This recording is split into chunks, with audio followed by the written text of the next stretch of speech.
So once I got past that, now I'm going to talk to you in English, trying to do my best in Spanish. So as you can see, my presentation is going to be about optimizing treatment planning in a multi-vendor environment.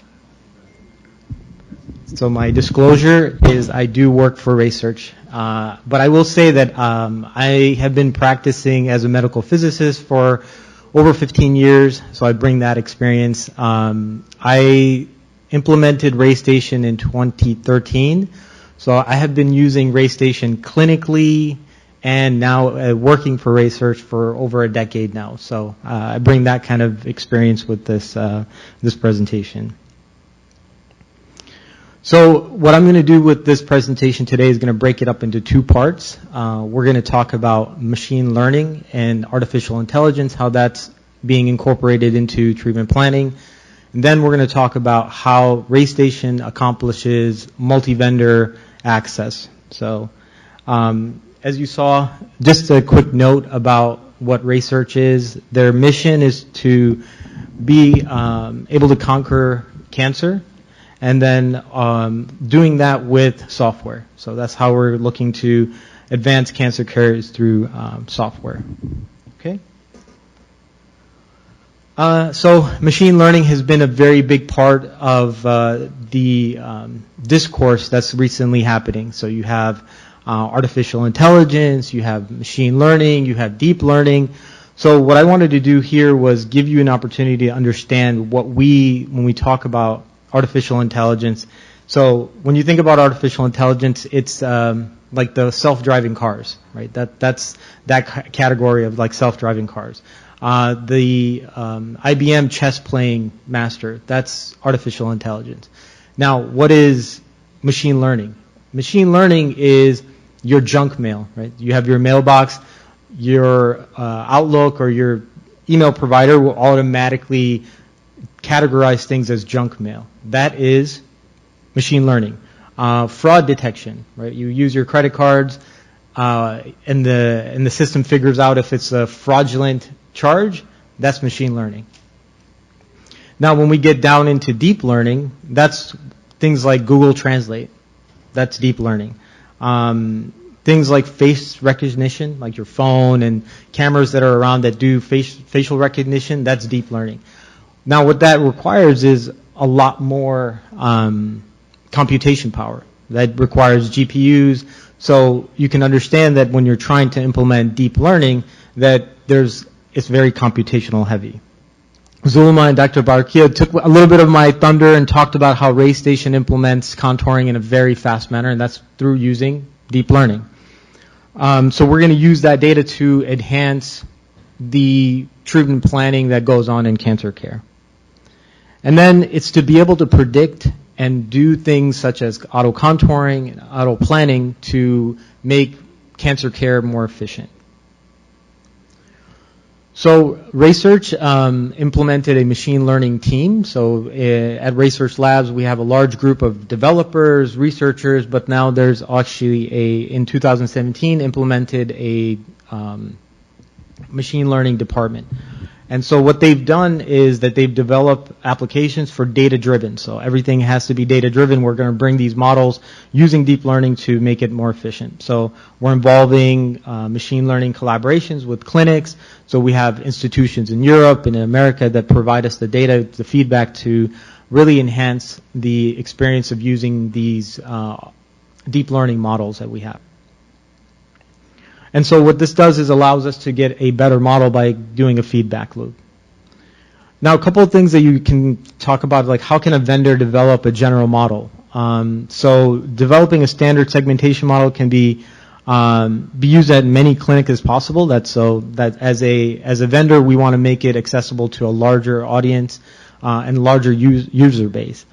So some of the biggest challenges are the data curation. So you can say that every institution has, or every different population has different nuances. I mean, RTOG has 3 different standards for prostates, or for parotids, right? So how does one model account for all of those differences? And the reason why RayStation is able to succeed in this because they've done the framework. Like, because they have a machine learning team, then they're able to have the model, and then we can say, you know what, we can generate a model specific to your institution, right? So then we can be able to go and do that. So by having that, you've created this robustness where we're taking into account the different scanners, we're taking into account the different methodologies that are used to delineate these contours and be able to do that. So, as you know, regardless of the amount of testing and the modeling that you do, there are going to be situations where the model is not going to behave well, and that there may be some unseen behaviors that would need to come into play. So what we're doing is we're monitoring the usage of these, right? So you get RayStation, we monitor like the usage of it, we monitor like what you're changing. So the graph below here, we're showing you, and the key statement about that I know Carlos wants me to make is that it comes based with RayStation, right? This module for the auto contouring is just part of RayStation. It's not an additional license. You can just use it out of the box once you get RayStation in there. So this is indicating it on the on July 2020, we provided that model for everyone, so you can see the uptake in the usage of the model and how it's being used. So these are just showing you the graph of the uptake of the usage of all the different models that we have. Okay, so you saw a recording of it. What I'm going to do is I'm going to actually do it for you live. All right. So this is I'm going to show you. Let me see where my mouse is. All right. So I have my clock. You saw it in the video. Like, I don't know if you can see it. I'm going to put the clock here on the video. So I'll play it for you right here. So let me open up RayStation. I'm going to do this. Sorry, duplicate. You know, it's pretty risky to try to do a live demo, but I think I'm going to take the risk here. So here's RayStation for you, right? I'm going to go ahead and launch RayStation Planning. And what we've implemented with this is you should be able to use these as they come out. So I'm going to actually just choose a breast plan, go into patient modeling. You see I don't have any contours. I'm going to go into deep learning segmentation, select deep learning. So now I have, I'm going to use a thorax, which has all of these contours in here, and then I'm going to have the breast as well. So let's go ahead and select both. I'm going to hit go. It just says I'm not approved, so then let's start the clock. So what did we talk about? We said some people noted that it can take, I always ask this, I know I've seen some of you in the clinic, I've gone and done some demos, and I say, okay, how long does contouring take you, right? It could be anywhere from 30 minutes to 3 hours. Dr. Angulo just said it takes him 6 hours to do some contouring. So what is RayStation doing? So I'm running this locally. This is on my laptop. I have RayStation open. And what we're doing is we're going to run two models. We're going to do the thorax, so which is covering from the esophagus all the way down to the thorax. And then I have the breast, which also has level nodes. So there you go. It finished one of them. So it took 30 seconds to do that. Now it's working on the rest of the model. So you can see it's displayed.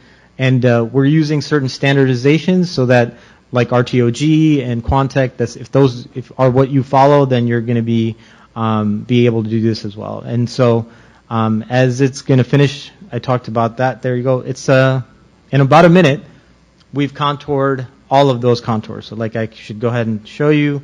We can run through that. I can zoom in and see what you. Now we have all the lymph nodes along with the breast, and down to the kidneys and the spleen side. Okay, it's pretty impressive. I got, you know, that is doing all those contours within a minute. Now, that's on my laptop. I say if you have a proper desktop version or other things, you know, it could be 40 to 30 seconds of that time, right?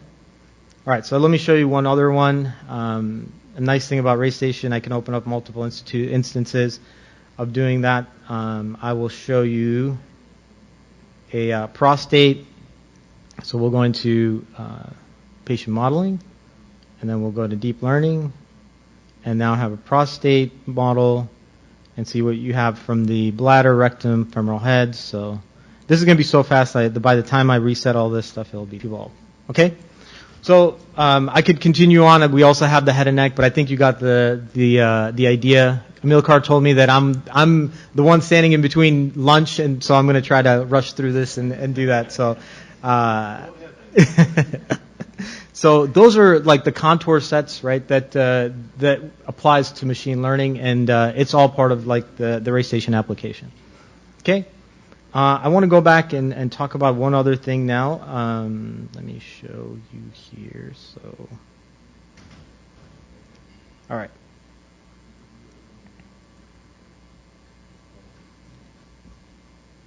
I appreciate your patience because I'd like the next topic is to talk about how do we integrate the multi-vendors, right? That we work very closely with Accuray. The company profiles, both of us are focused on innovation. Accuray develops innovative radiation delivery systems. We had wonderful talks that talked about how the CyberKnife and the tomotherapy units are very specific and have a niche that they fill that are unique. That Dr. Bobadilla and Andrea talked about how beneficial like a CyberKnife treatment is versus all the other Linacs are, right? So RayStation, their focus is on innovating software. So having this combination of like two companies that are focused on research and development and pushing the envelope, I think it's a great way to enhance like the way that cancer is treated.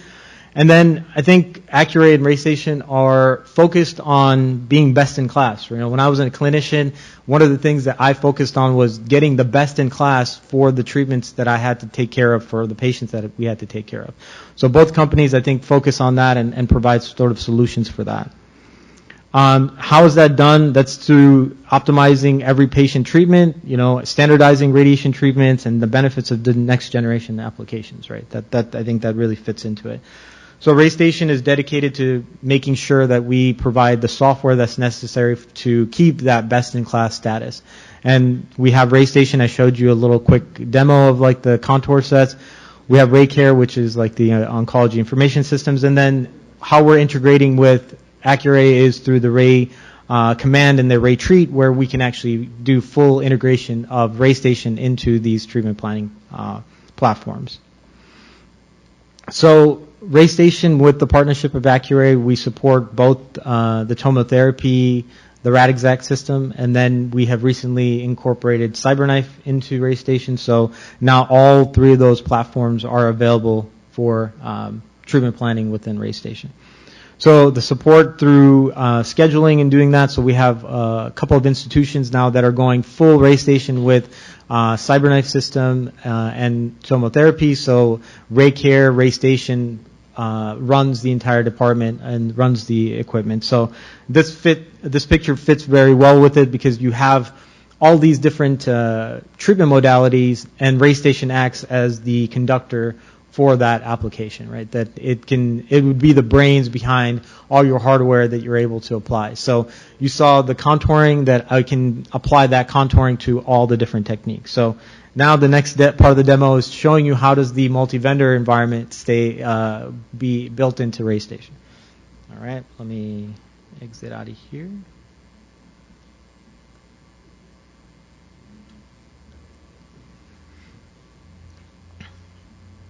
All right, so you can see that. I'm going to open up another instance of RayStation.